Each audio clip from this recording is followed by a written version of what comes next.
Hello, beloved. This is Mother Miriam. Thank you for listening to the Station of the Cross, proclaiming the fullness of truth with clarity and charity.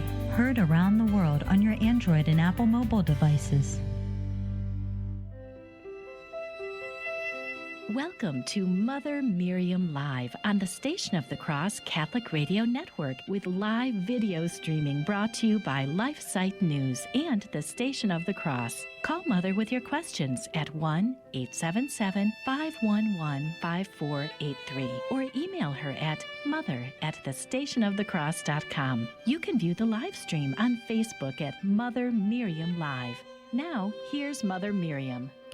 Good morning, beloved family. How are you doing, dear ones? I'm happy to be with you. I caught a little whopper of a cold, so I'm probably going to be blowing my nose and sneezing through this hour. But it's okay. I ask you to pray with me that it doesn't become more than that. But I'm doing just fine. And I pray you are too. And we have said this week that because I was gone most of last week, that we would begin to take your calls and emails after the first break rather than after the second break and have more time together. But I'm going to break from that this morning. There has been an email that I didn't get to, and I think it was from a day or two ago, of someone who wrote in, and I don't have it with me at the moment, but she said that she was talking to her pastor and apparently gave him the message that Cardinal Burke, at least that I had mentioned, Cardinal Burke had said concerning the sacraments and the dispensation of Sunday Mass. And Cardinal Burke had said that no human being has the power to dispense us from the Sunday Mass obligation because it's not a human law, it's a divine law. And so she communicated that to her pastor, and I think he got quite angry, and he countered it, and she's asking me where that is, if I could give her a reference. So I've looked it up, and it was Cardinal Raymond Burke's message from the Rome Life Forum of May 20th of this year, a couple of months back. And I looked it up and I have it. And when I first saw it, it was simply by the video, but the entire talk has been transcribed and anybody can go. I'm going to give you the website because you can print it out. You can take it to your pastors, your bishops. And Cardinal Burke is quite an authority in the church. He was the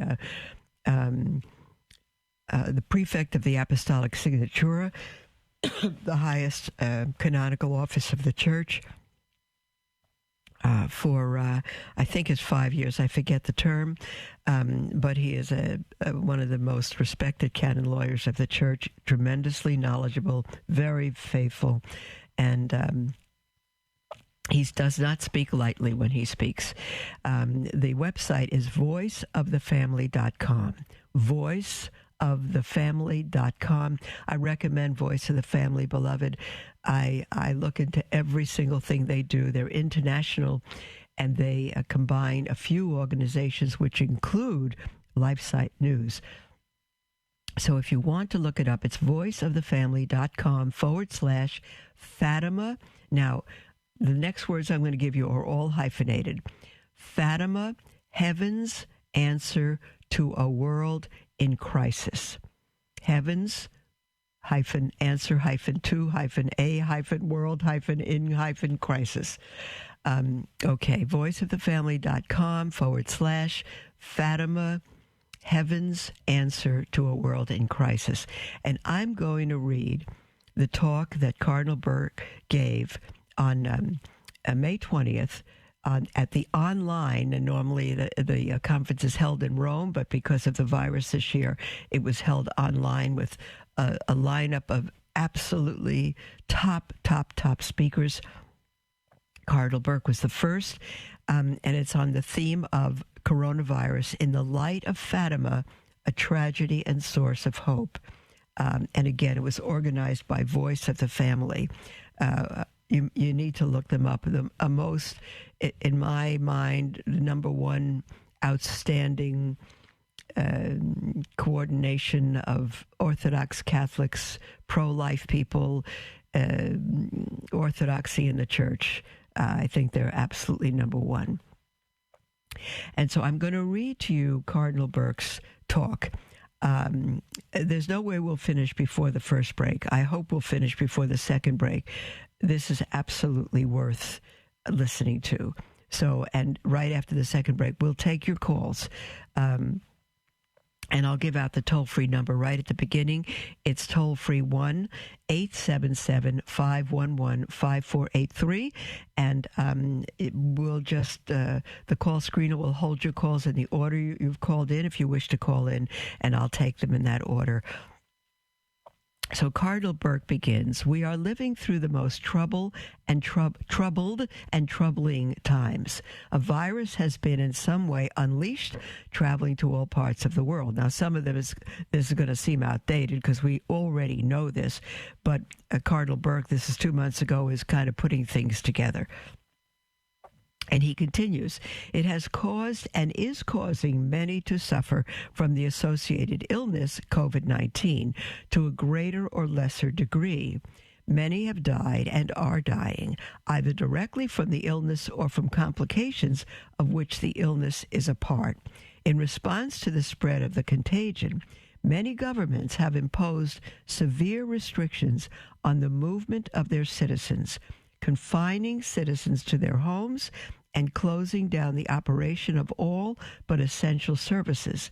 The effect on the economy of families, local communities, and nations has been devastating. The origin of the virus remains yet unclear. Now, this is 2 months ago. It's becoming clearer by the day, we think. But the reports about its nature and course are conflicting. At present, there is a forceful debate about whether its course will now permit us to resume our daily activities, or whether, because of a threat of the resurgence of the contagion, we must continue to live confined to our homes. Now, again, Cardinal Burke is speaking from Rome and not just the United States, although he'll speak about chiefly the U.S., but of course it's all over the world.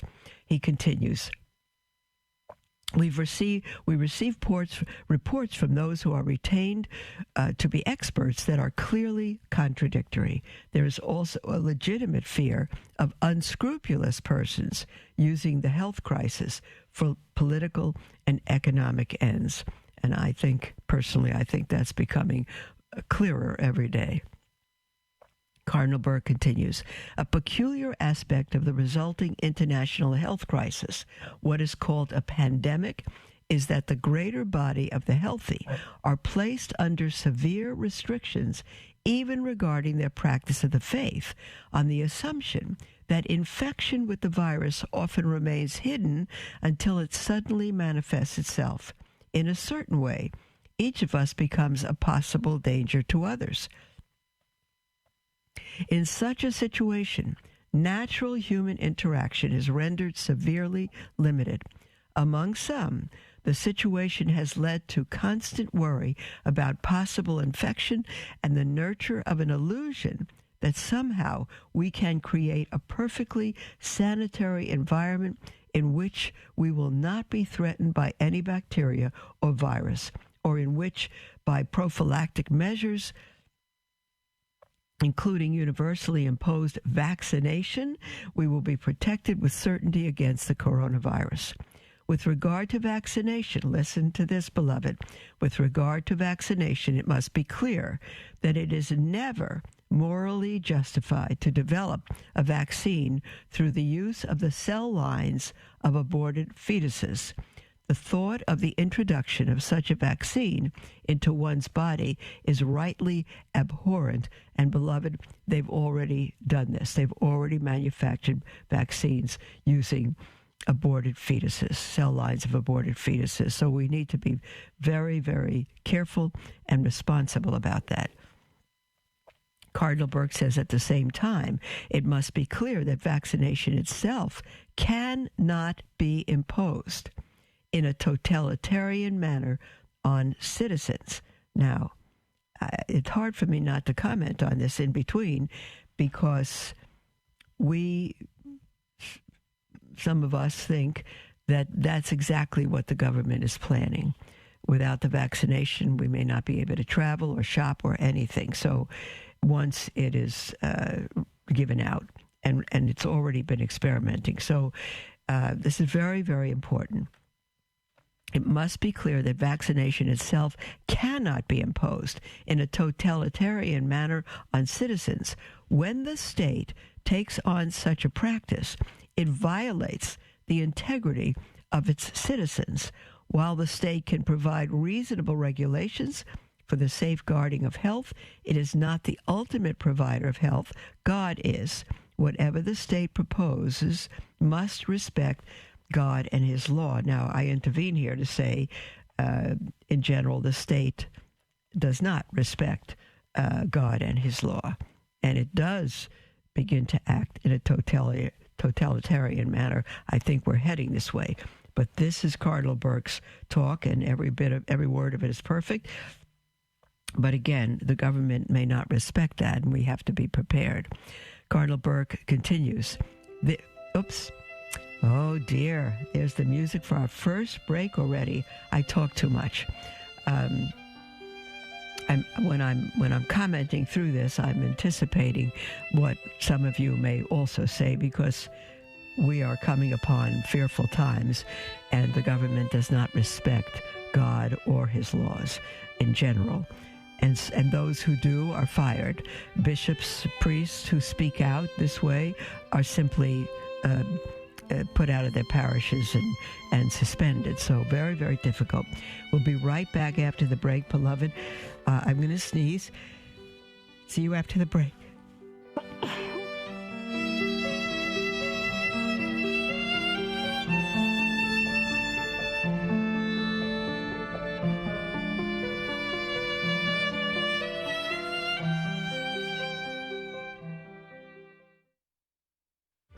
Are you having a hard time keeping up with all that's going on these days in the Vatican? Did you know that LifeSite puts out a monthly print news magazine in beautiful full color? Our magazine, Faithful Insight, gives you all the most important coverage from Rome and lets you read it away from the computer, phone, or tablet. It summarizes dozens of new happenings down to the essentials, but provides full analysis on all the most important developments. Faithful Insight brings you the coverage of the Vatican that you know and expect from LifeSite in a different form. It has received high praise from cardinals, bishops, priests, and faithful who want to stay abreast of the most crucial battle in our time, the battle for the soul of the Church. Subscribe today at faithfulinsight.com, and may God bless you.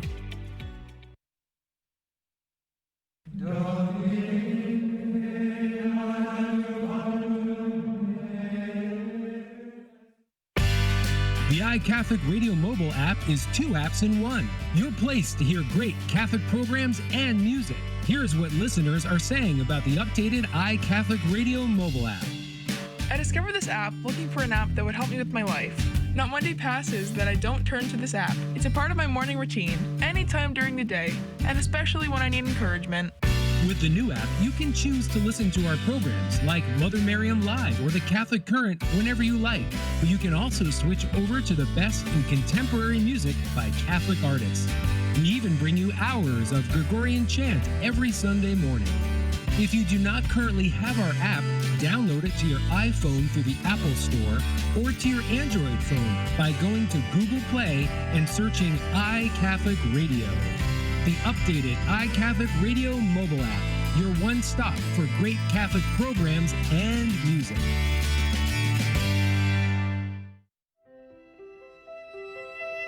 Welcome to Mother Miriam Live on the Station of the Cross Catholic Radio Network with live video streaming brought to you by LifeSite News and the Station of the Cross. Call Mother with your questions at 1-877-511-5483 or email her at mother@thestationofthecross.com. Welcome back, dear ones.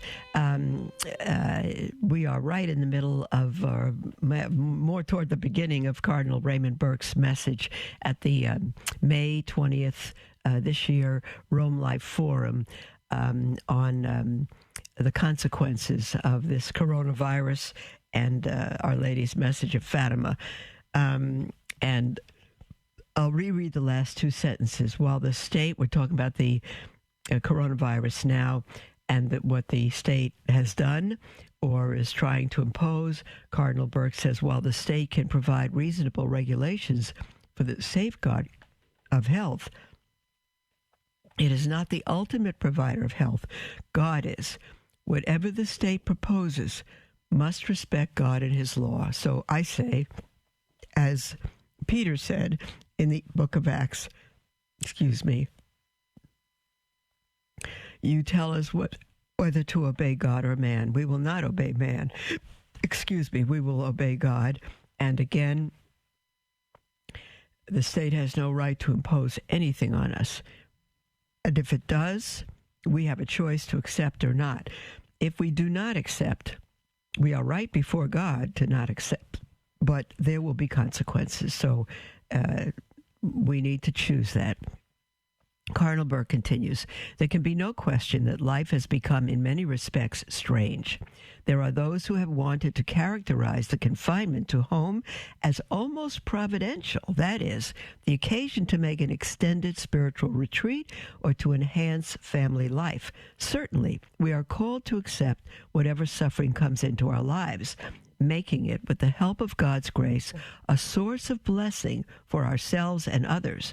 The fact, however, remains that the situation does not correspond to the way in which God has called us to live, and that therefore it constitutes a suffering.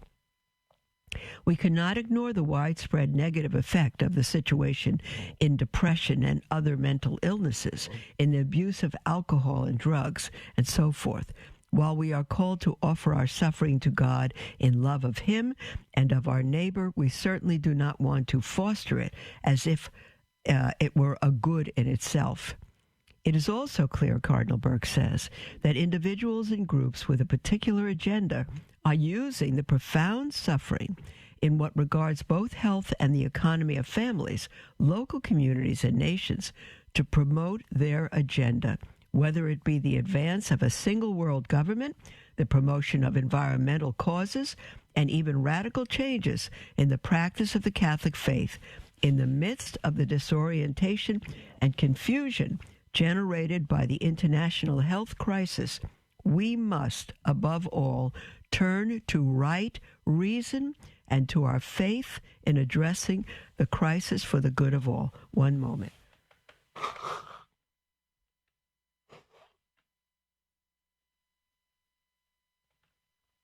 Okay, Cardinal Burke continues, and so do I. From the beginning of the crisis, there has been a failure on the part of the Church as one body to announce, listen to this, beloved, from the beginning of the crisis, there has been a failure on the part of the Church as one body to announce clearly the gospel and to insist on the exercise of her mission in accord with the gospel, also in times of international crisis. Individual priests and bishops have been wise and courageous in finding the means to remain close to God's flock in their care, especially by bringing the sacraments to those who are ill and dying. But sadly, the general impression among the faithful is that their priests have been taken away from them or have abandoned them. The greater part of the faithful have been denied the sacraments now for weeks. It is tragic. Now, this was in May. It's months now. It is tragic to hear reports of faithful who ask a priest to hear their confession and receive the response that the priest are forbidden to hear confessions, or who ask for Holy Communion and are told that the priests are forbidden to distribute Holy Communion outside of the Holy Mass. It is particularly tragic to hear the accounts of the faithful dying without the help of their priest or without any member of their family or friends present to assist them, and the accounts of lifelong faithful Catholics being buried without any funeral rites whatsoever. In some cases, these tragic circumstances have been dictated by the state, and in some cases, they have been dictated by the Church beyond the demands of the regulations of the state, beyond the demands of the regulation of the state, or in conformity with the regulations of the state, which are in violation of religious freedom. The situation, Cardinal Burke continues, has rightly sustained an intense discussion on the relationship of the Church and the state. In the absence of due respect for the Church and for the religious freedom of her members, the state assumes the authority of God himself. It cannot, beloved, dictating to the Church regarding the most sacred realities, like the holy sacrifice of the Mass and the sacrament of penance. If we had any doubt regarding the loss of such respect, it was dispelled by incidents in which civil authorities attempted to prevent a priest offering the Holy Mass from completing the sacred action. And I'll just interject here, if you've been up on the news, there have been priests that have just entered the Mass and stopped it. It's really awful. From the beginning, Cardinal continues, there has been a failure to make clear that among all of the necessities of life, the principal necessity is communion with God. Yes, we need what is required for our nourishment, health, and hygiene, but none of these essential needs can substitute for our most fundamental need, to know, love, and serve God. Everyone should have that memorized by now. What is the first question of the Catechism? What is the end of man? To know, to love, and to serve God. Cardinal says, as I was taught long ago among the first lessons in the Catechism, God made man to know, love, and serve him in this life, and thereby to obtain life everlasting with him in heaven. In the face of an international health crisis, we must turn first to God, asking him to keep us safe from the contagion and from every other evil.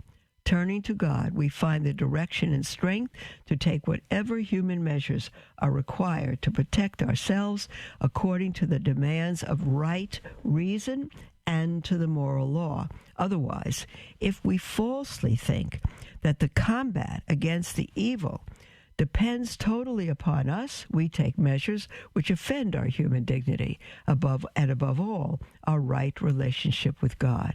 In that regard, the state should be attentive to the religious freedom of the citizens in order that the help of God may be sought at all times and in all things. To think otherwise is to make the state our God, and to think that mere humans, without the help of God, can save us. I love every word that Cardinal Raymond Burke speaks, and this is ideal, but I think we've already gone past. I don't know if, in general, there may be one or two that stand out, of any state government that respects God. They act as God. They take a power that has not been given to them. I continue here. If there was a lack of respect for our fundamental relationship with God at the beginning of the present international health crisis, there is a similar lack of respect in what is proposed once the crisis has passed. One hears repeatedly, listen to this, beloved, one hears repeatedly the mantra that our life will never again be the same and we can never return to life as we lived it before. It has been suggested, for instance, that the ancient gesture of giving one's hand to another in friendship and trust must now forever be abandoned.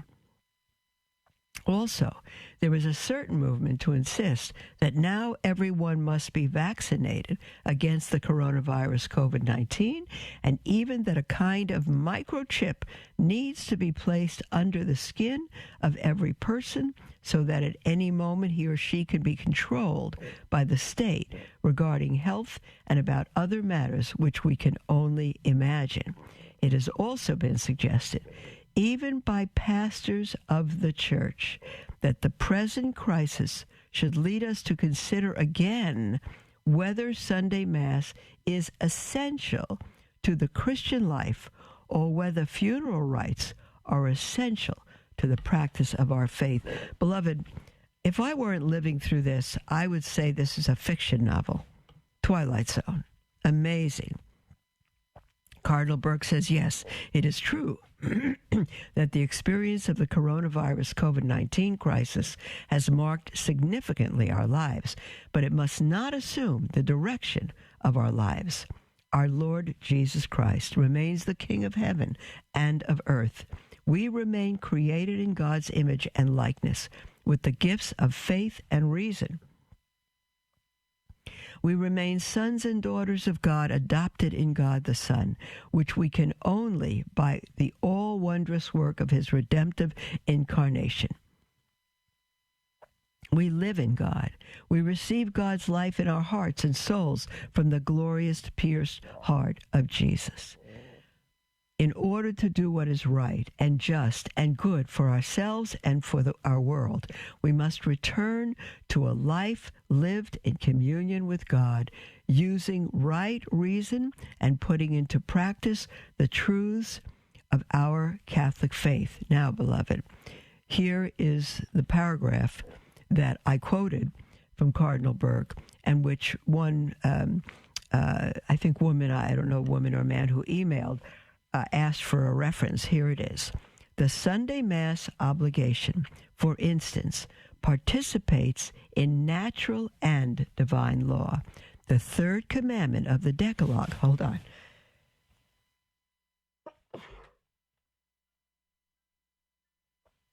Okay.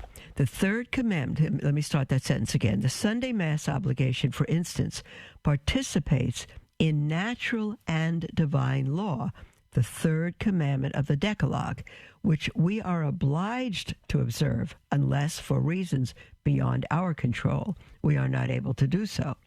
During the present crisis, it has been said that bishops dispense the faithful from the Sunday Mass obligation, but no human has the power to dispense from divine law. If it has been impossible during the crisis for the faithful to assist at Holy Mass, then the obligation did not bind them, but the obligation remains. That is so important, beloved. It is so, so important. Nobody, not by any bishop, can be dispensed from what God has given. No human being can change divine law. And as far as if we have, all through 2,000 years, if there's any situation, illness or accident or other grave matter that has prevented us from being at Mass Sunday, we can go to confession. We're not bound to be at Mass, but the obligation remains. It is not lifted. It cannot be lifted. There's the music for our second break, beloved, and we will return right after the break. And you know what? I will take your calls and emails right now. 1-877-511-5483. Love learning more about the Church, but confused or disheartened by the struggles we are facing today?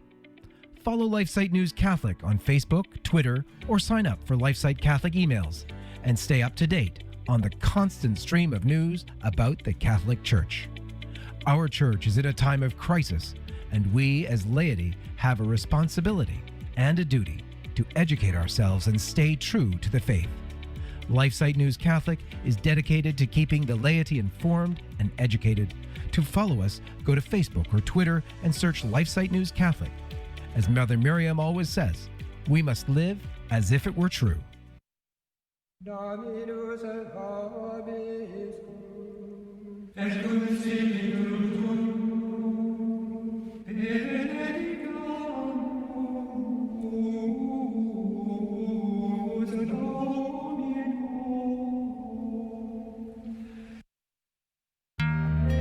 Hello, beloved. This is Mother Miriam, host of Mother Miriam Live, to let you know that there is a magnificent array of programs that originate from the Station of the Cross, such as Stand Out for Life with Jim Havens and Father Imbarato. They pray for and discuss the pro-life movement each Saturday morning live at 9 a.m. Eastern. You can also listen to Stand Out for Life anytime as a podcast on the iCatholic Radio mobile app. I was raised a Catholic, and went to church every Sunday faithfully. I met a boy, and he was non-Catholic, so I left the church to be with him. When I was away from church, I yearned to be home. What brought me back was my longing for the Eucharist. The Eucharist fills me with a spirit that you can't find anywhere else. I have a peace when I walk through the doors of the Catholic Church, like that's where I belong. We invite you to take another look at the Catholic Church. Visit CatholicsComeHome.org today. Welcome to Mother Miriam Live on the Station of the Cross Catholic Radio Network with live video streaming brought to you by LifeSite News and the Station of the Cross. Call Mother with your questions at 1-877-511-5483 or email her at mother@thestationofthecross.com. Welcome back, beloved. We are going to take your calls and your emails and your texts for this next half hour.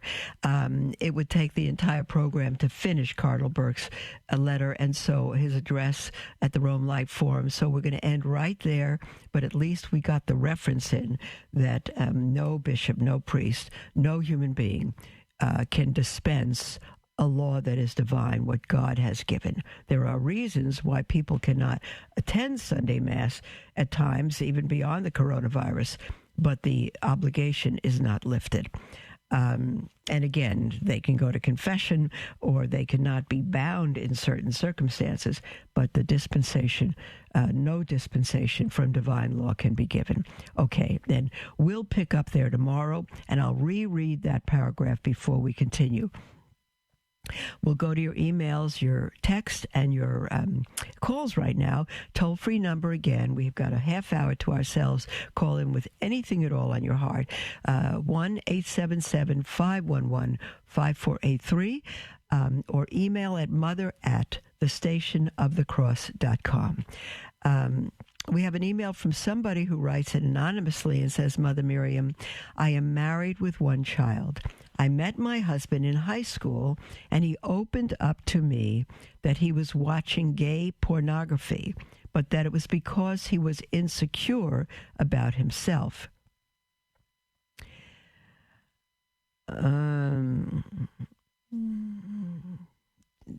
Nobody should fully accept that reason. I respect that reason. I accept it, but that's not the full reason. There are many people that are insecure about themselves, but that's the end is not watching gay pornography. So there's other things involved there.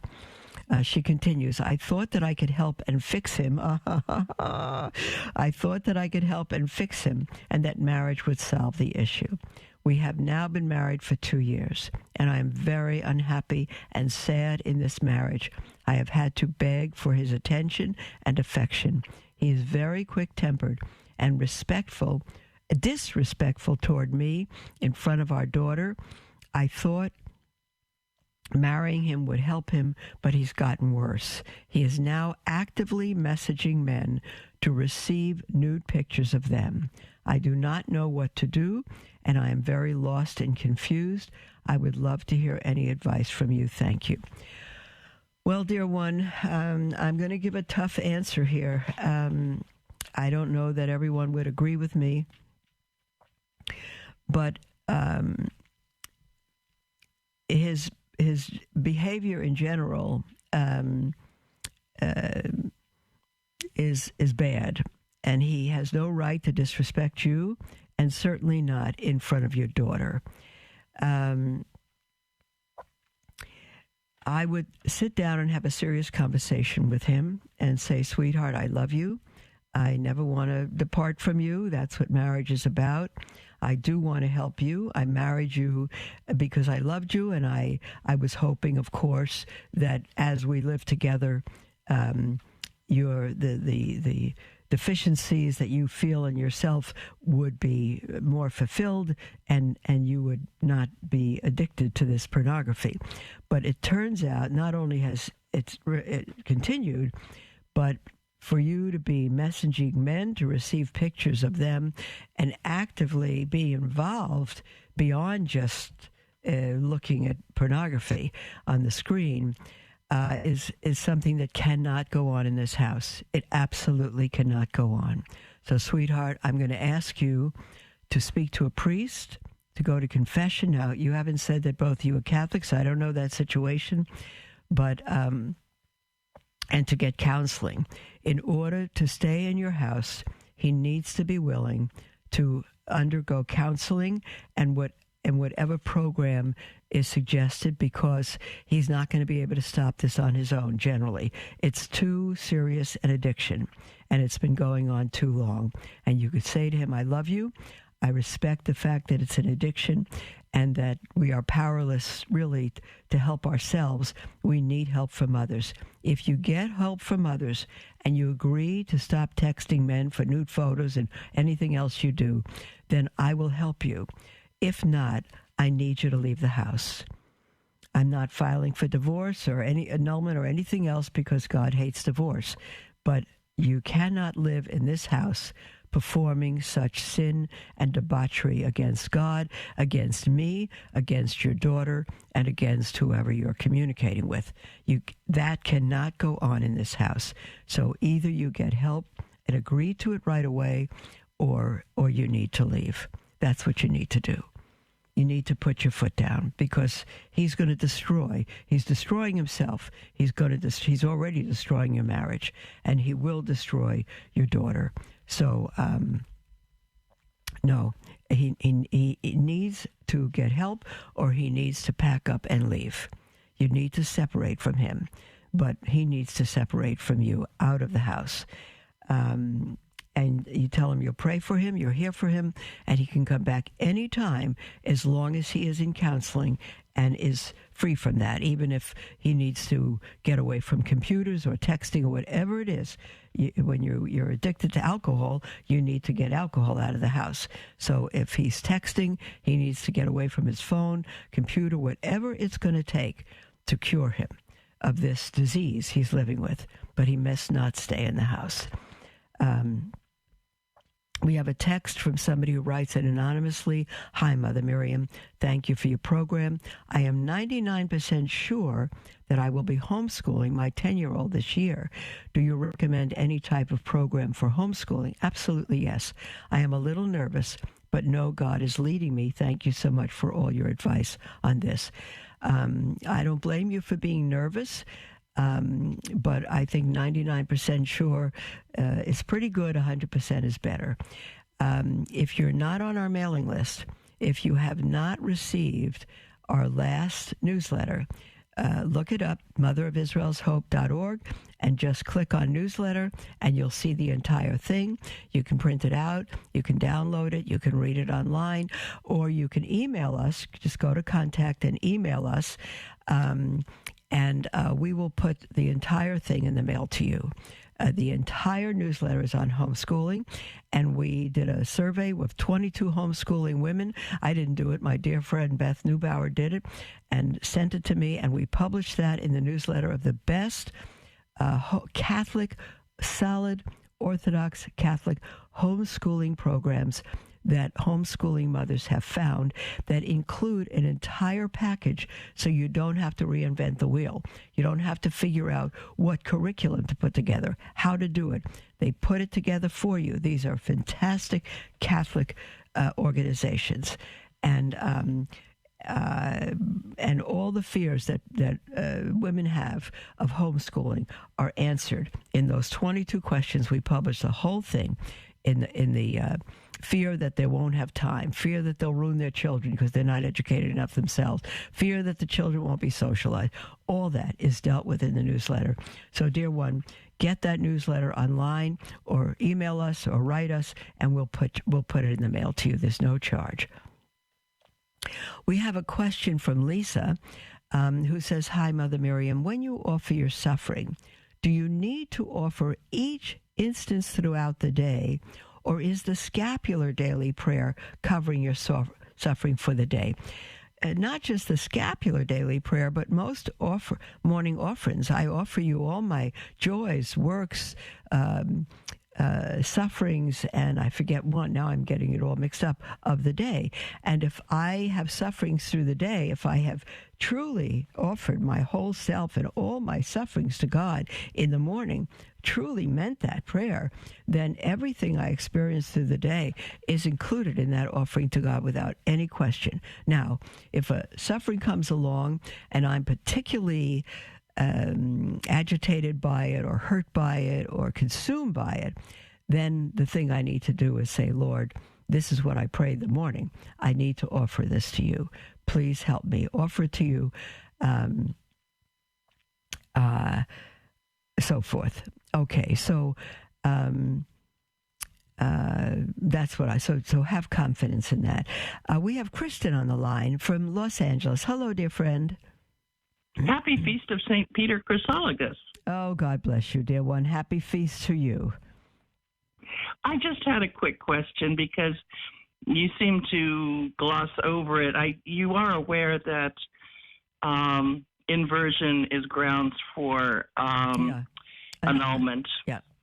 Yep. And pre-existing inversion, especially, even if the man didn't know it, there's too much going on here to suggest that this is just something popping up.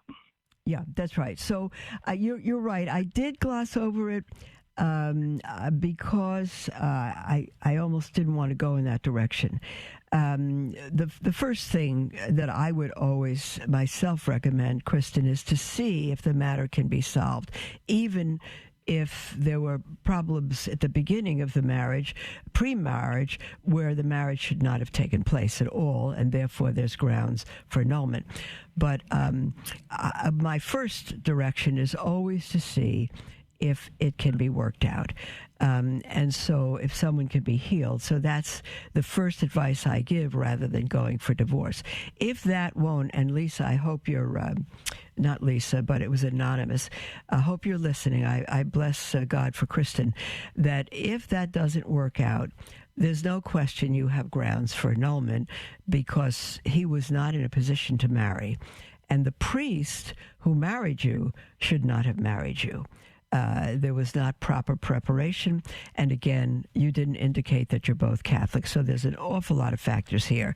The first thing I would try is what I suggested. And if that doesn't work out, again, if you're married or you were married in a Catholic church, of course you could file for annulment. And if you do, then you must get a divorce first. So that's all grievousness. But I don't like that as the first answer. But Kristen is right. So Kristen, dear one, you're my patrol force. I just love you calling in when either I'm incorrect or I don't go far enough. You're terrific. Father God, bye-bye. Bye-bye, sweetheart. Hold on a minute, everyone. Okay. Pray for me that my cold is better tomorrow. Here we go. We have an email from somebody who writes it anonymously and says this. Let me just take some water.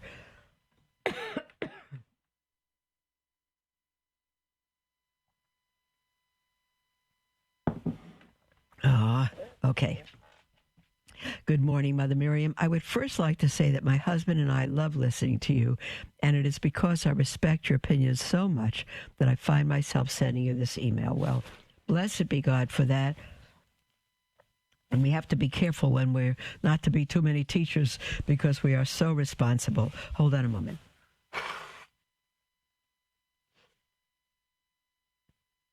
That's why I love when Kristen or a priest or another sister or brother calls in to question things, that we hold one another accountable, and I love that.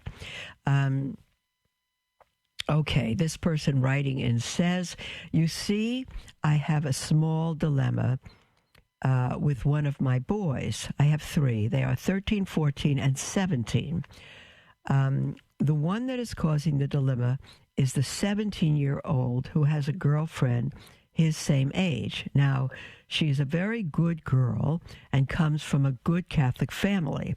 But sometimes I question the decisions they make with the kids.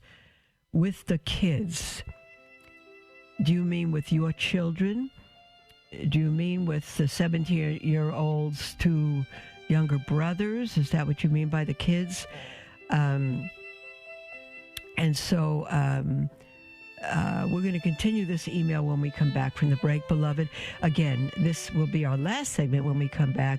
So feel free to call in with anything on your heart, toll free, 1-877-511-5483, or email at mother@thestationofthecross.com.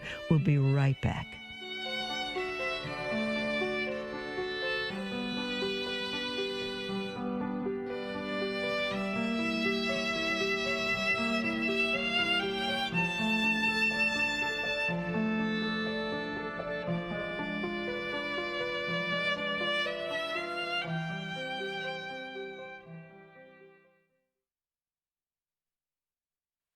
LifeSite News is an international news agency devoted to defending life and family and restoring Christian culture.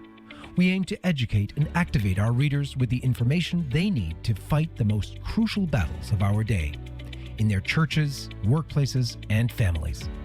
Our motto is Caritas in Veritate, love in truth. We firmly believe that promoting the truth is an act of love, however hard it is to hear. Over the last 20 years, we have built a reputation for uncompromising reporting, no matter the cost. LifeSite News is by far the most popular pro-life website on the internet, with over 40 million unique users every year and growing. Check us out at lifesitenews.com.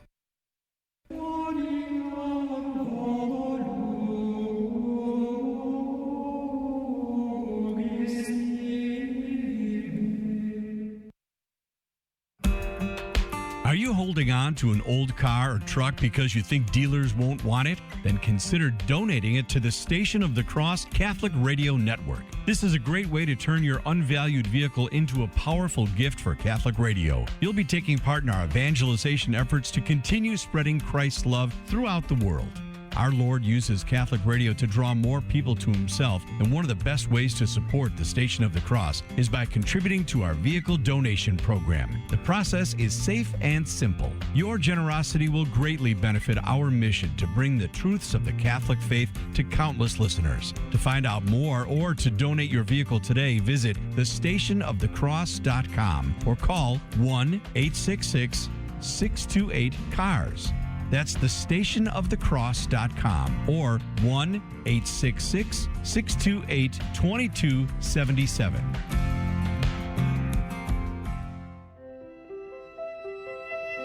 Welcome to Mother Miriam Live on the Station of the Cross Catholic Radio Network, with live video streaming brought to you by LifeSite News and the Station of the Cross. Call Mother with your questions at 1-877-511-5483 or email her at mother@thestationofthecross.com.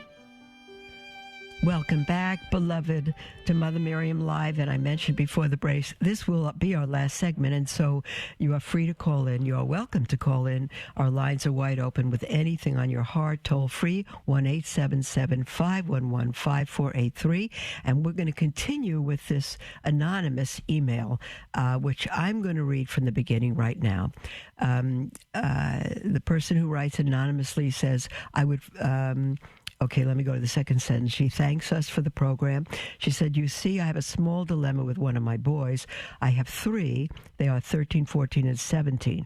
The one that is causing the dilemma is the 17-year-old who has a girlfriend his same age. Now, she is a very good girl and comes from a good Catholic family, but sometimes I question the decisions they make with their kids. Well, I read the email through during the break, and I realized what this person means about their kids is the children of the girlfriend's family, the decisions that the girlfriend's parents make with their children. They have told me how much they love my son and how much of a gentleman he is, so I guess we are doing something right. But just last night, my son came home and told me if I would allow him to sleep over at their house for his girlfriend's birthday, and that the parents were okay with it. Didn't tell you, he asked you, right? I think that my eyes must have popped out of their sockets because I could not believe that they would be okay with it. I believe that both kids, I wish people wouldn't use the word kids, both young people, are living out their faith and are choosing chastity before marriage, but still, that's like adding gasoline to the fire.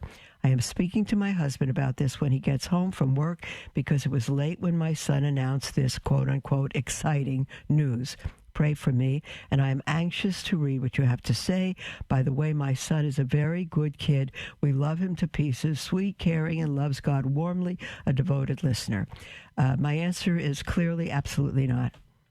Absolutely not. And if they think your son is a gentleman, they are right. Gentlemen do not sleep over girlfriends' houses. Absolutely not. Neither does she sleep over at your house. Absolutely not.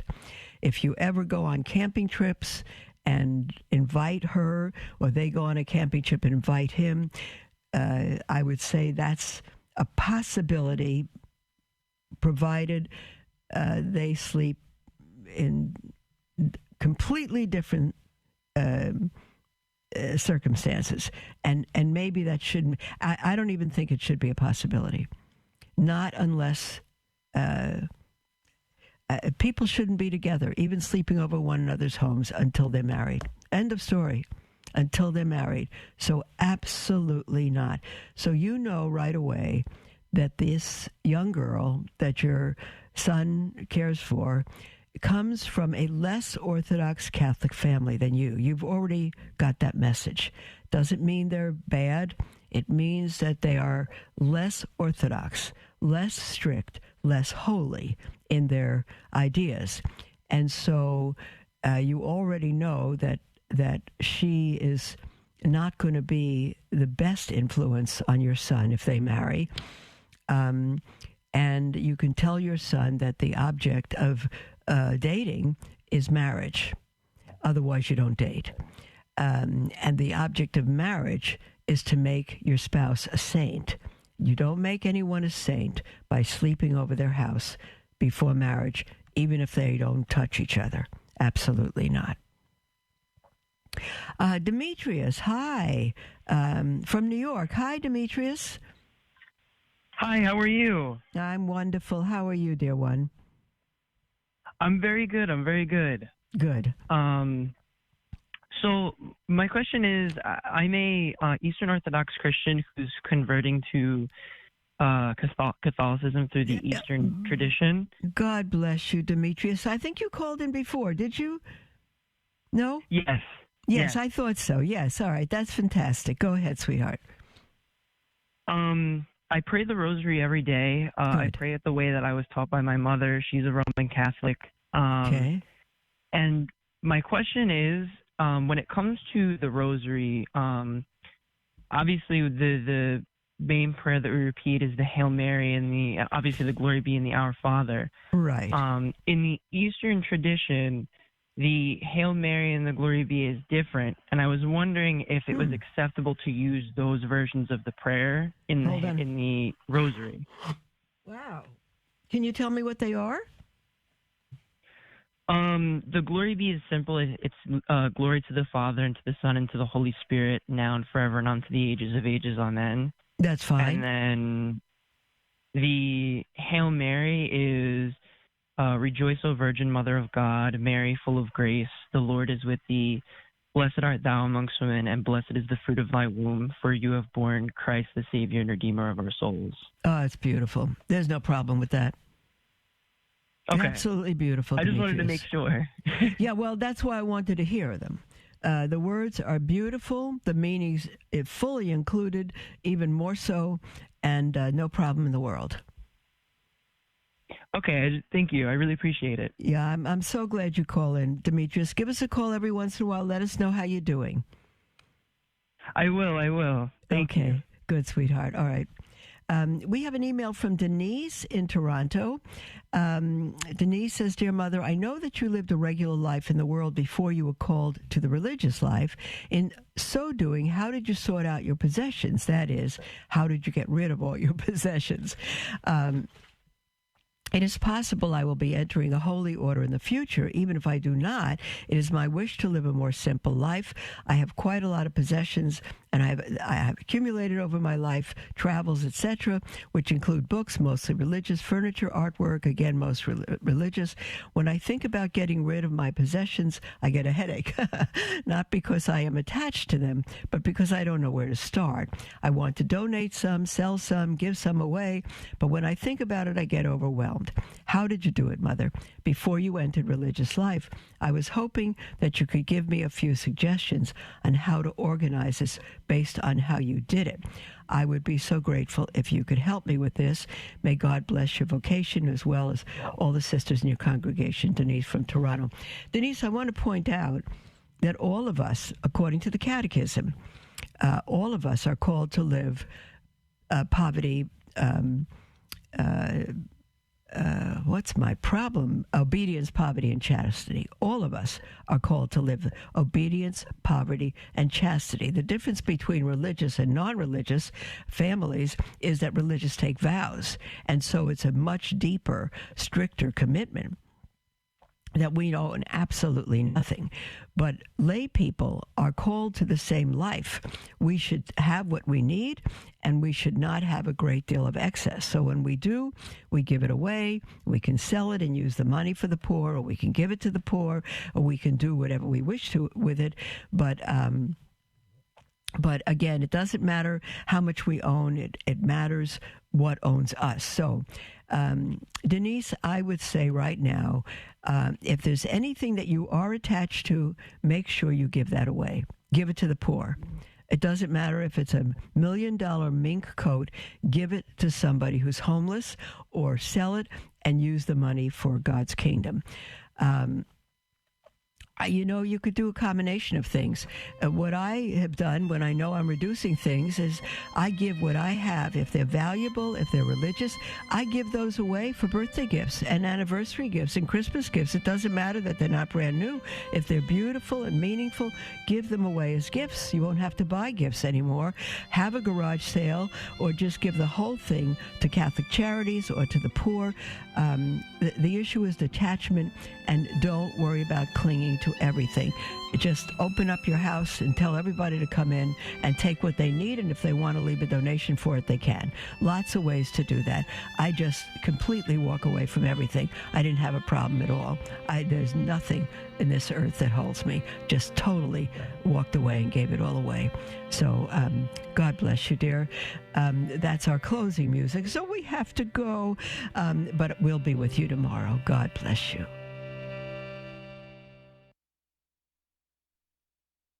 In the letter to the Romans, St.